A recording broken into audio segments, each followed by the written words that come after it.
بسم الله الرحمن الرحيم. السلام عليكم ورحمة الله تعالى وبركاته. جود هامبا خيرتك لدوده dabcan hawada tooska looga daawareysay beel kasta iyo goob kasta oo ku sugantayba waxaan idin leenahay kula barwaaqeeda kuna soo dhawaada war waxaan idin ka haynay dalka gudihiisa dunida dacaladeeda degabo iyo tulaba oo dabcan idin kaga imanaya stuudiyaha telefishinka madaxa banaan ee Bulsha TV xaruntiisa magaalada Hargeysa. warkana waxa uu diyaar ah anigoo ah Faisal Fifa. qodobada warkayga habeenkan caawa daawadayaal ugu waaweyn waxa kamid ah guddiga madaxweynaha qaranka Soomaaliland oo xil saaray shaqo abuurka iyo koortaga tahriibta ayaa maanta yeeshay kulankoodii labaad iyagoo xog waran ka dhageystay taliyaha laanta socdaalka qaranka Soomaaliland. agaasimaha guud ee wasaaradda dhalinyarada ciyaaraha iyo dalxiiska Soomaaliland mudane Maxamed Xuseen Axmed Dabeye ayaa maanta ka hadlay qorshayaasha cusub ee wasaaraddaasi ay ka hirgelin doonaan muddooyinka soo socda dhanka kalena baaq u diray dhalinyarada reer Soomaaliland. ururka Nuur al-Islaam iyo ururka samafalka ee Tawfiiq ayaa maanta ku dhawaaqay in la soo gabagabeeyo dhismaha madrasada Imaam Shaadiri oo ku taala magaalada Boorama. isudubaha wasaaradda hawlaha guud iyo guriyeynta gobolka Saraar oo wehelinayo xogayaha fulinta ee gobolkaasi Saraar ayaa maanta kormeer ku soo maray goobo kala duwan oo dayac farabadani ka jiro oo ku yaala magaalada Caynabo ee gobolkaasi Saraar. wadahadalada la filayo in ay dhexmaraan dalalka Falastiin iyo Israa'iil ayaa maanta si rasmi ah uga furmay magaalada Washington ee cariga dalkaasi Mareykanka. inta si daawadayaal waa qaar ka mid ah qodobada warkayga ugu door krool ee bikiyaatana u diyaar garooba warkaygii oo fidsada.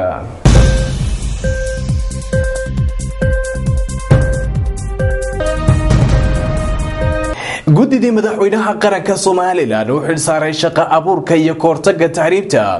ayaa maanta yeeshay kulankoodii labaad iyagoo xog waran ka dhageystay taliyaha laanta socdaalka qaranka Soomaaliland. warbixin amuurtaasi ku saabsan waxa noo soo diyaariyay wariyahayga Cabdiraxmaan Fantastic. kulankan oo mid ay baabadu xidhay isla markaana ay warfadiyeenadu ay dibad joog ka ahayd oo ay yeesheen guddiga madaxweyne Axmed Silaayo oo magacaabay guddiga shaqo abuuridda dhalinta reer Soomaaliland iyo la dagaalanka tahriibta ayaa maanta waxay warbixin ka dhageysteen taliyaha ciidanka laanta socdaalka Soomaaliland Maxamed Yuusuf Cambaro. kulankaasi ayaa markii uu soo dhamaaday waxa warfadiyeenadu uga warramay waxyaalihii ay ka wada hadleen guddiga iyo taliyaha ciidanka laanta socdaalka Soomaaliland. wasiirka wasaaradda shaqada iyo arrimaha bulshada ee Soomaaliland ahna gudoomiyaha guddigaasi Maxamuud Axmed Barre Garaad wasiirka arrimahaasi ka hadlaya ayaa waxa uu yiri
agaasimaha guud ee wasaaradda dhalinyarada ciyaaraha iyo dalxiiska Soomaaliland mudane Maxamed Xuseen Axmed Dabeye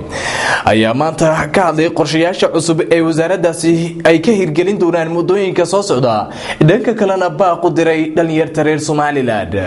agaasimaha guud ee wasaaradda dhalinyarada ciyaaraha iyo dalxiiska Soomaaliland mudane Maxamed Xuseen Axmed Dabeye oo maanta warmay qaar ka mid ah warfidiyeenada ka howlgala magaalada Hargeysa ayaa ka warmay waxyaabaha uu qorshaysan ka wasaaradda inay hirgeliyaan iyo waliba tartankii ciyaaraha bisha barakeysan ee Ramadaan iyo habdhidaameedka uu soconayo. Goorayna agaasime Maxamed Xuseen Axmed Dabeye agaasimaha guud ee wasaaradda dhalinyarada ciyaaraha iyo dalxiiska Soomaaliland waxa uu ka warbixiyay halka uu marayo tartankii ciyaaraha ee bisha barakeysan ee Ramadaan kaasi oo ka soconaya garoomo fara badan oo ku yaala dalkan Jamhuuriyadda Soomaaliland. waxaanu yidhi sidatan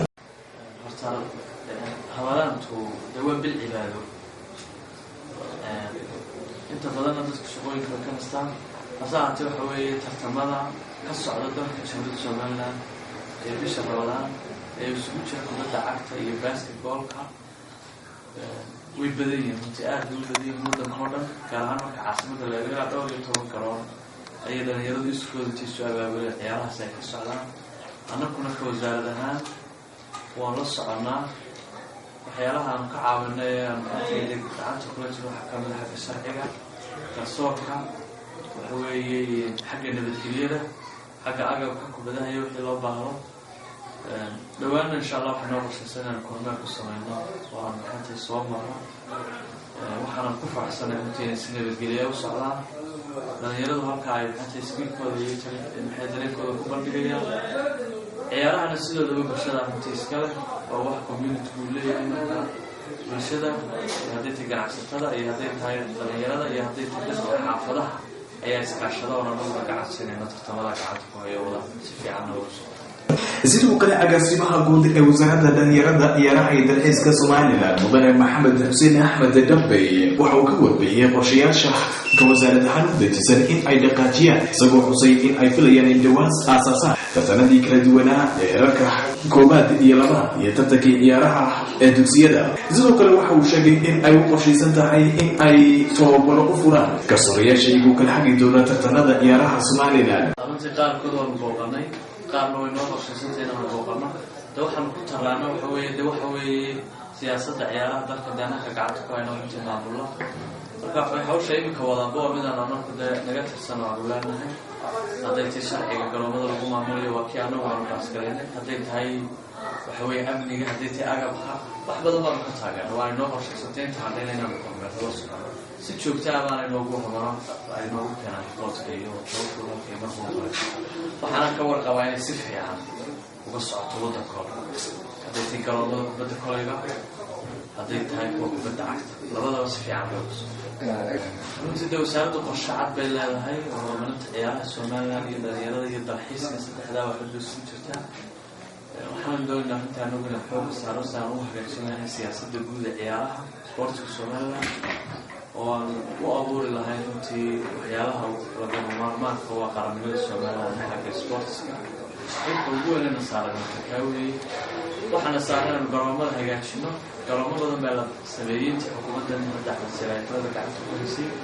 garoonka kubadda cagta Hargeysa stadium dayactir lagu sameeyay Timacada garoonka Buurama Dibalo garoon cusub laga dhisay Laascaano waxay magaalada Berbera ka wareysan garoon fiican stadium heer fiican laga sameeyay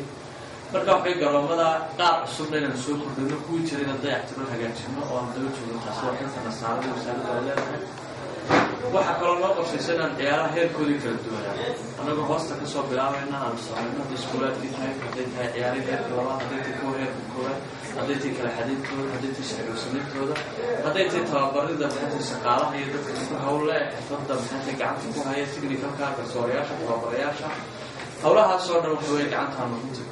waa qorshayaasha imika noo qorshaysan waxaan noo qorshaysan in garoomada ku soo kordhino inaan qaarkood kaarbadkii dhigno lagu ciyaarayay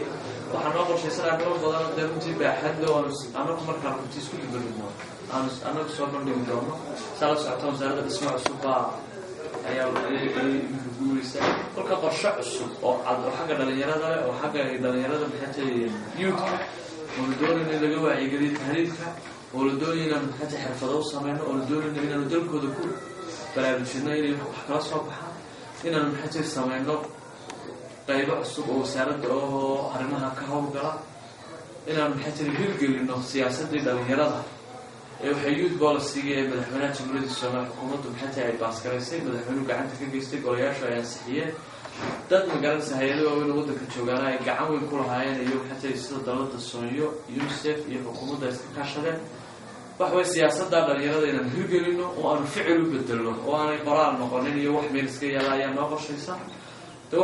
munaasabad ballaaran oo loogu baroordiiqay marxuum Mahad Asad ayaa maanta ka dhacday xaafadda October ee magaalada Hargeysa sidoo warbixin amurtaasi ku saabsan noogu soo diyaariyay wariyahayga Maxamed Trike waxaa maanta lagu qabtay xaafadda October munaasabad ballaaran oo loogu baroordiiqayay Mahad Asad Cabdi oo kamid ahaa dhalinyarada xaafadaasi oo dhawaan gacan ka xaqdaran oo dhawaan dil loogu geystay xaafadaasi October iyadoona baroordiiqdani ay soo qaban qaabiyeen gudida xaafadda culimadiinka dhalinyarada waayeelka iyo waxgaradka iyo haweenka ku dhaqan xaafadda October ee magaalada Hargeysa iyadoona munaasabada baroordiiqda ee Mahad Asad Cabdi loogu sameeyay maanta ay uga gol lahaayeen sidii ay u muujin lahaayeen siday uga tiiraanyaysan yihiin dilka loo geystay Mahad Asad Cabdi oo isagoo kamid ah dhalinyarada xaafadaasi ee soo koraysa iyagoona baaq u diray xukuumadda waayeelka iyo waxgaradka iyo dhalinyaradii haweenkii goobtaasi ka hadlay in sida ugu dhaqsiyaha badan gacan ku dhiiglihii dilka u geystay Mahad Asad Cabdi loo soo taago maxkamadda iyadoona dhammaan waayeelkii iyo waxgaradkii iyo haweenkii dhalinyaradii ka soo qayb galay munaasabadaasi baroordiiqda ay dhammaantood halkaasi ka muujiyeen siday uga tiiraanyaysan yihiin dilkaasi loo geystay Mahad Asad Cabdi iyagoona sidoo kale ku baaqay Mahad Asad Cabdi Allah u naxariistay walaal oo isaguna haatan ku xidhay saldhigga degmada Koodbuur oo isagana xaalad amni darteed ay u xidhan waqtigii dilkaasi dhacay hase ay sheegeen in iminka loo diiday xataa inay booqdaan iyagoona xukuumadda ka codsaday in isagana sida ugu dhaqsiyaha badan xorriyadiisa dib loogu soo celiyo haddaba waa kuwan dhammaantood iyagoo dareenkooda siday uga tiiraanyaysan yihiin dilka loo geystay Mahad Asad Cabdi isagoo kaliya maaha berrina waa iman doonaa berri way iman doontaa saarda way iman doontaa dumarkaa la dili doonaa deedna maxaa la oran doonaa wallaahi maxaan barabaysan dashana kaa lagu dhexay kii hore waa la dilo dee waxa waa iska xidhayna jeelkaa lagu musquufaa maalin dhawood waa halkan annagoo afur ku samaynayna nin weyn awoodaa wuxuu ii sheegay ugu yimi oo dhahalkiisaan ma oo qaatay wuxuu yidhi hebel baa wuxuu yimi hebel buu ku ahaa wuxuu yidhi والله انت تولد دين عربك الموتيو ايا شيرك الوضوء مصروفي دونا وانا اشري دونا حالتنا هذا في مركز المغالب يمكنها يبقى عنكم يمكن الدلاء بقى مخلغة انت الدلاء يشدى مركم الشاركة كل شريه ملوشي سعادة حياته كويس كده بعيدة وشو كقرري وكقايان بدين يعني مركم الشاركة قرر وين ودنا قانا وين ودقنا هاي $10 بالك يا $10 بالك يا $20 قاعدة تقولنا حقات تقولنا حقات كذا غير شو لو بيليا حاسس شو لو بيليا شهريا اسبوعيا بدو بقيا حاسس كل يوم تي دي كمان ده حافظه كده دي عاد او بريده او عاد لو سو بريده وانكن لو سو دبنبوها ما انت واحد لنا ضدك مرقه اسمعينيا يقيلك وديدينيا ما انت انو قطان هذا يرد حافظ اكتوبر يهوي وينا حافظه لقد منك كم صورتين إنا لله وإنا إليه راجعون إن لله ما أخذ وله ما أعطى وكل شيء عنده بأجل مسمى فلتصبر ولتحسب ولا يا المصائب تمركي ما دان نبي استعوين كبو أخري شيء مركاتا رسولك وتعسيري يا غير أما طلب غيري وكد عضي أيا أدر يا فرين قرآن يا إنشاء الله غفرية تبكي والدينتي الأشياء iyo ubadkii iyo dhalinyaradi iyo waalidu ka tegayna ilaahay samir saar qaw qasiyo taasaan ilaahay u baryayna runtii waxa weeye arrin adag oo qiirale weeyaan naroo qisaaso oo naroo dilo oo aan nala sugin ragga lagu biilinaya jeelasha magaalada Hargeysa ama Somaliland ee gacan ku dhiglayaasha annagu waxaanu doonaynaa annagoo kidineen dhalinyarada iyo carruurta xaafadda misiisiyen musanaabayn in gacan ku dhiglaha naroo dilo ururka nuur al-islaam iyo ururka samafalka ee tawfiiq ayaa maanta ku dhawaaqay in la soo gabagabeeyo dhismaha madarasada imaam shaadiri oo ku taala magaalada Boorama taasi oo gacanta ku hayo Sheekh Xuseen Nuur Qaliile warbixin amurtaasi ku saabsan waxa nooga soo diray magaalada Boorama wariyayga alaaba halkaasi nooga soo warama Maxamed Xasan Ismaaciil Sharbiyare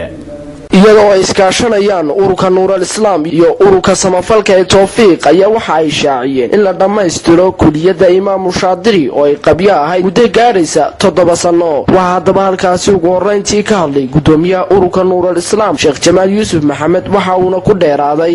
runtii waxaan u taaganahay goobtan oo ah kuliyadda quraanka kariimka ee fadiilada Sheekh al-Qaari al-Caalam Sheekh Xuseen Nuur Qaliile xafidahullah oo runtii waxa weeyaan kuliyad 7 sano qabyo ah dhowr jeer horena runtii aanu soo galnay midiyaha ayaa maanta waxaan u taaganahay iyadoo Ramadaan ay marayso 20kii bishii markaa waxa weeyaan Ramadaan lana gelayo markaa 10kii ugu dambeeyay bisha barakeysan ee Ramadaan anayna soo food saartay waqtigii duruusta la dhigayay ayaana suurtagal ahayn qaarigii oo markaa wadanka dib ugu soo noqday kadib markii ku soo guuleystay biladii ugu qaalisan adduunka ee lagu bixiyo markaa quraanka kariimka ayna jirin markaa goob ku haboon oo ku bixiyo duruustii quraanka iyo qiraa'aadkii oo ku dhigay in loo dhameystiro markaa waxa weeyaan sheekhi kuliyadda quraanka kariimka imaam shaatibi waxa kale oo yadna halkaasi ka hadashay hooyo Basra Jirdashiil oo ah gudoomiyaha ururka samafalka ee tawfiiq mahad ilaahay baa iska leh horiyo dambaba inagoo mar walba ilaahay u mahadnaqayna haddana waxaan ilaahay mahad gaar ugu sii celinaynaa iyada oo sheekheeni uu noqday sheekhi macallimiinta adduunka caalamka islaamka ka galay kaalinta koobaad shalayna lagu soo dhaweeyay magaalada Boorama runtii waxaan oran karaa magaalada Boorama shalay sheekha haddaanay wada aqoonin shalay bay baratay aad iyo aadna waa loogu soo dhaweeyay si aad loogu farxo islaamnimana ay ka muuqato ummadda soo dhaweynaysay haddaanu nahay anagu jimciyadda nuur al-islaam iyo ururka samafalka ee tawfiiq oo mar horeba isku xil saaray in ay kuliyaddan sheekha ilaahay dartii dadka ugu weydiiyaan tabaruc oo kuliyadda sheekha si degdeg ah loo dhameeyo muddo 4 bilood ayaan imika ku dhex jirnay waa markii saddexaad ee imika aan qabanayno shir jaraa'id oo leenahay kuliyadda sheekha lagu soo dhameeyo labadii jeer hore ee aan qabanay lacagtana soo gaadhay haddaan sheegno runtii waa lacag aad u yar laakiin waxaan leenahay ummadda soo bixisay ee ilaahay dartii ula soo baxday maalinta ay joogno maanta ee Ramadaanka ilaahay miisaanka xasanaadka ha ugu daro si kastaba ahaatee kuliyadda imaam shaadiri ee uu gacanta ku hayay Sheekh Xuseen Nuur Qaliile oo dhawaan ku guuleystay abaalmarin qaali ah oo quraanka kariimka ayaa waxay noqonaysaa marka la dhameystiro mid wax weyn ka tari doonta baahiyaha ay dadku u baahnaayeen dhinaca diinta macaan ee islaamka Maxamed Xasan Ismaaciil Sharbiyare Bulsha TV magaalada Boorama mid ka mid ah ganacsatada ku dhaqan gobolkaasi Awdal ayaa maanta maamulka dawladda hoose ku wareejiyay xarun caafimaad oo ku taalay xaafadda Shadeer warbixin amurtaasi ku saabsan waxa mar kale noo soo diray wariyayga Maxamed Xasan Ismaaciil Sharbiyare mid ka mid ah ganacsadayaasha magaalada Boorama ee xarunta gobolka Awdal oo lagu magacaabo Maxamed Cate ayaa waxa uu maanta maamulka dawladda hoose si rasmi ah ugu wareejiyay xarun caafimaad oo uu ka hirgeliyay xaafadaha Shadeer oo ka tirsan xaafadda Sheekh Makaahil iyadoo ay munaasabadan ay ka dhacday howlka dawladda hoose waxaana goobjoog ka ah barasaabka gobolka Awdal maamulka dawladda hoose qaar ka mid ah xildhibaanada golaha deegaanka maamulka caafimaadka ee gobolka Awdal iyo marti sharaf kale waxa halkaasi ka hadlay gudoomiyaha golaha deegaanka ee degmada Boorama Salebaan Xasan Xadi iyo xogayaha dawladda hoose degmada Boorama Maxamed Cabdi Xaashi Xamari waxa ayna tilmaameen nolosha bini'aadanka ayay ku tahay iyada iyo wadooyinkuna waa lamid waxyaabaha aan bulshada saarnay ahayd koob ka dhignay iyagana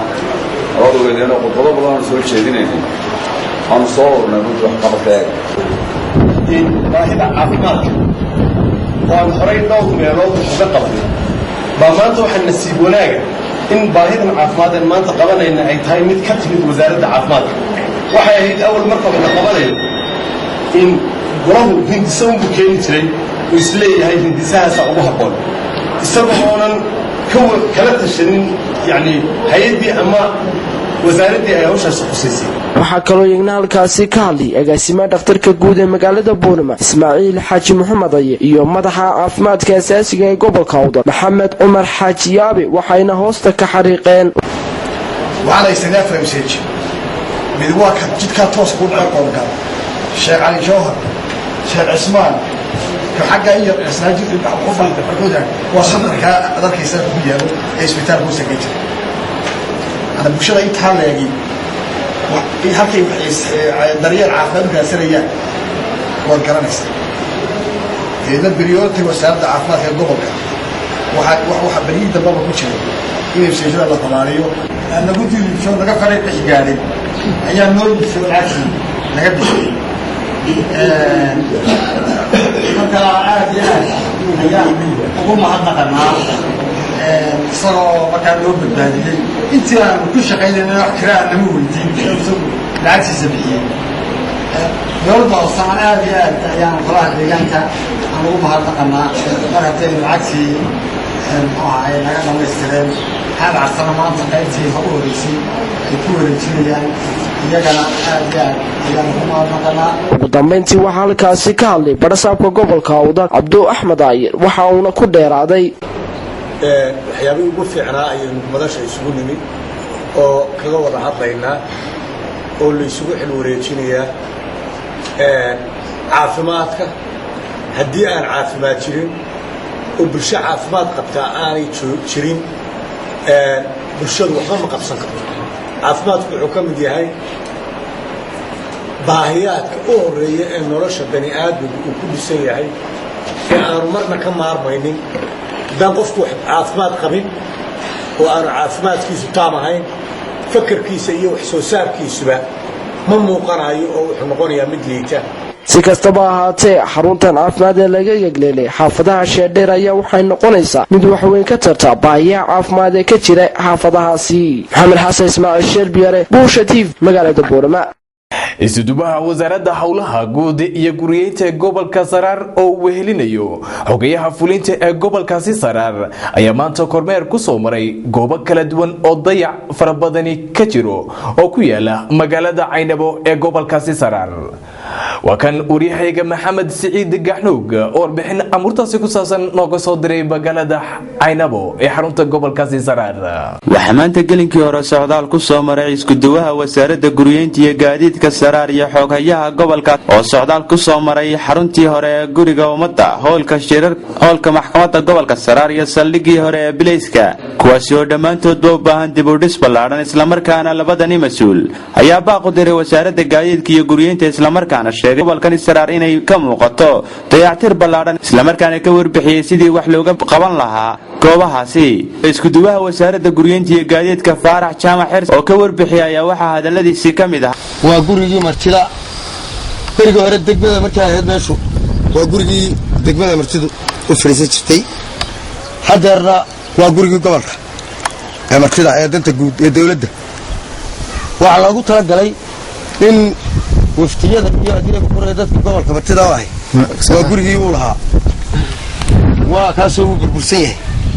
in wax laga qabto ayuu u baahan yahay sidaa darteed waxaan wasaaradda howlaha guud ka codsanaynaa waanu soo sheegaynaa haddaanu nahay duwihii iyo xoghayihii gobolka in guryahaas sida khatartaa u baaba'ay in wax loo qabto dhanka kale waxaa isna ka warbixiyey xooghayaha gobolka saraar cabdirasaaq maxamed cali daad islamarkaana carabka ku dhuftay dayactirka baaxad degmadani gobolka saraar ay tabanayso sheegayna in wasaaradda guriyeynta sidii ay wax uga qaban lahayd gobolkani waxaana hadalladiisii ka mid ah annagu waxaa mas-uuliyaddeedu tahay inaanu soo bandhigno wixii dhibaato ahee markaa jirta inuu laga qabto mid walba cidda ay qusayso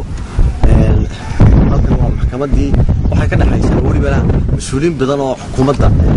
kamida sida wasiirka cadaaladda gudoomiyaha maxkamadda dhammaanba mas-uuliyiinta waxaan meediyaha u soo maraynaynaa dee maxkamaddii gobolka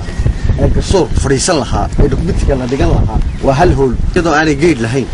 isku soo wada duubo gobolkani ayaa ku soo beegmaya wakhtiga mas-uuliyiinta gobolkani ay baaq u dirayaan wasaaradda gaadiidka iyo guriyeynta qaranka jamhuuriyadda somalilan maxamed siciid gaxno bulsha t v caynabo ciidanka taraafikada ee magaalada Burco ayaa maanta deeq dirays ah ka gudoobay hablo qurba joog ah oo u dhashay gobolkaasi Togdheer isla markaana ku dhaqan magaalada Manchester ee cariga dalkaasi Ingiriiska. Warbixin amurtaasi ku saabsan waxa nooga soo diray magaalada Burco ee xarunta gobolka Togdheer wariyahayga Sakariye Jilhani. waxaa maanta deeq diraysa lagu guddoonsiiyey ciidanka taraafiga magaalada Burco deeqdan oo ka timaaday jahliyada hablaha gobolka Togdheer ee ku dhaqan magaalada Manchester ee dalka Ingiriiska. deeqdan oo ay u soo wakiisheen Faadimo Xasan Ismaaciil ayaa waxa ay ku wareejisay taliyaha qaybta booliiska gobolka Togdheer Axmed Xasan Cabdiraxmaan magacaaasi ka hadlaya uga mahad celiyay deeqdan ay hablaha ku dhaqan Manchester soo gaarsiiyeen ciidanka taraafiga. sidoo kale waxa uu sheegay inaanay deeqdan ahayn tii ugu horeysay horeyntii isagoo halkaasi ka hadlayana waxa hadaladiisii ka mid ahaa maxamed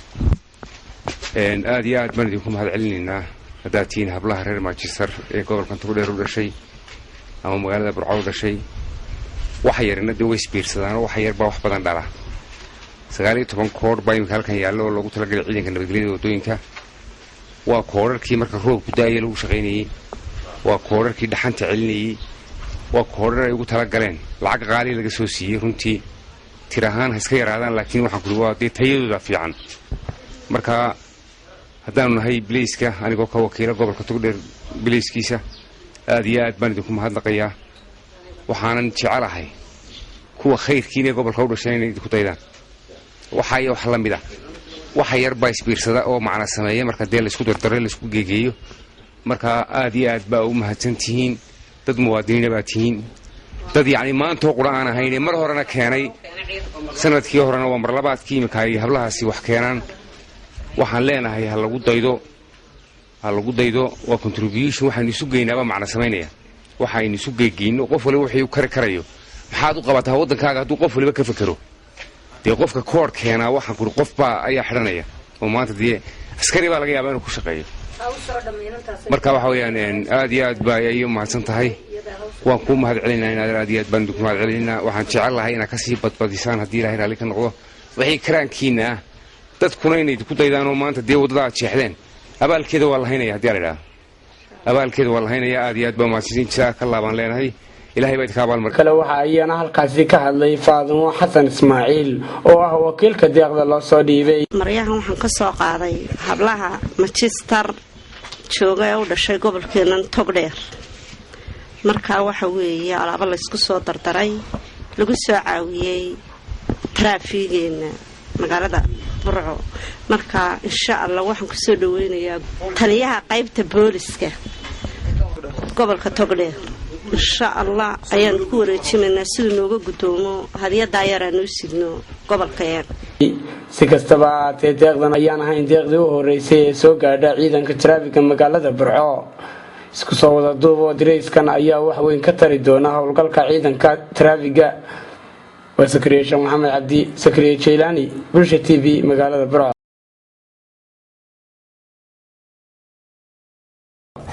wadahadalada la filayo in ay dhex maraan dalalka Falastiin iyo Israa'iil ayaa maanta si rasmi ah uga furmay magaalada Washington ee cariga dalkaasi Mareykanka. xogayaha arrimaha dibadda Mareykanka John Kerry ayaa habeennimadii xalay ahayd magaalada Washington ku soo dhaweeyay ufuudka kala socotay Falastiin iyo Israa'iil ayaa sidoo kale shaaciyay ergeyga dhanka Mareykanka u qaabilsanaan doona daadiinta wadahadalada araga ergeyga cusub ee Mareykanka u qaabilsanaan doona wadahadalada bariga dhexe ayaa diblomaasi hore xilal uga soo qabtay oo lagu magacaabo Martin Intike oo horey mar u soo noqday safiirka Mareykanka u qaabilsan maamulka Israa'iil. xogayaha John Kerry iyo ergeyga Martin Intike ayaa si wada jir ah kulan casho ah u sameeyay wufuudka kala socotay Falastiin iyo Israa'iil waxaana lagu wadaa in wajigii ugu horeeyay ee wada xaajoodku maato talaada si rasmi ah u bilaabo. waxaa la filayaa in marka hore ay labada dhinac ay meel isla dhigaan waqtiyada wadahadalku bilaamayaan iyo goobaha ay ka dhacayaan kadibna loo gudbi doono qodobada wadahadalada oo aan weli waxal ah laga gaarin lana finayo in caqabadaha ugu horeeya ay ka soo baxaan labada dhinac ee Falastiin iyo Israa'iil ayaa weli ku kala aragti duwan qodobada wadahadalka lagu soo qaadanayo iyo shuruudaha ay wataan siiba dhanka reer Falastiin Israa'iil ayaan ogolaanaynin in ay aqbasho shuruudaha inay Falastiin maamulkooda xarun ka dhigtaan bariga magaalada barakaysan ee Qudus iyo maamulka Israa'iil uu dib uga baxo dhammaan dhulkii uu qabsaday wixii ka dambeeyay dagaalkii 1967 ururka hubaysan ee Taliban ayaa 250 maxbuus kala baxay xabsi ku yaala dalkaasi Pakistan weerarkan ayay kooxda soo qaaday u adeegsadeen hoobiyayaal iyo bambooyinka lagu burburiyay darbigii xabsigaasi halkaas oo ay gudaha ugu dhaceen kooxo si aad ah u hubaysan oo ku dhawaaqayay Allahu Akbar ha guuleystaan Taliban iyo erayo kale sida ay sheegeen askartii halkaasi ku sugnay weerarkan ayaa lagu dilay 12 qof oo ay ku jiraan 6 kamid ah ciidamada xabsiga ilaalinaysay waxa sidoo kale ku dhaawacmay 8 qof oo kale kooxaha Taliban ee weerarka soo qaaday saqdi dhexe markii ay saacadu ahayd 12 habeenimo ayaa ku guuleystay in ay xabsigaasi ka sii daayaan 250 maxbuus sida ay xaqiijiyeen saraakiil reer Pakistan dowladda Pakistan ayaa ciidamada militariga u dirtay magaalada Ter Ismail Khan si ay u soo qabtaan maxaabiista baxsaday oo ay ku jiraan xubno kamid ah Talibanka Pakistan ka dagaalama ikhwaanul muslimiinka dalka Masar ayaa bedelay qaabkii hore ay u sameyn jireen isku soo baxyada iyo waliba mudaharaadada banaanbaxayaasha ayaa habeennimadii la soo dhaafay socod ku marayay wadooyinka hormara qaar kamid ah xarumaha dawladda sida wasaaradda arrimaha gudaha iyo waliba goobaha kale ee militariga xilli dawladda ku meel gaarka ah ay ku hanjabayso inay kala eryi doonto ikhwaan muslimiinka wali banaanbaxa aan kala go'o lahayn ka wada magaalada Qaahira xiisada ka taagan magaalada Qaahira ayaa wali mid aan degintan iyo intii ka dhacday dilalkii lala beegsaday taageerayaasha ikhwaanul muslimiinka sabtidii la soo dhaafay oo ay dad badani ku dhinteen rabshado ka dhashay kooxaha weerarka ku qaaday fagaaraha Rabaa al-Awadiya xarun u ah banaanbaxa ikhwaanul muslimiin maanta oo talaada ayay ikhwaanul muslimiin ku sheegeen in mar kale ay qaban doonaan banaanbaxa aad u ballaaran kadib afurka xilli bisha barakaysan ee Ramadaan ay gashay 21 cisho intaasi guud ahaanba waxa daawadiin lagaga eegay war waxaan idinka haynay dalka gudahiisa dunida dacaladeeda degabo iyo tulaba oo dabcan idinkaga ibanaya stuudiyaha telefishinka madaxa bannaan ee Bulsha TV xaruntiisa magaalada Hargeysa warkana waxay la socodsiinayay anigoo ah Faisal Fifa tanita ku kulmayno warka xiga waa anigii guud ahaanba xalwadeynada barbaarta telefishinka ay gala qayb galay tabinta warkada oo idinkaga tagaya dhowli kula dheer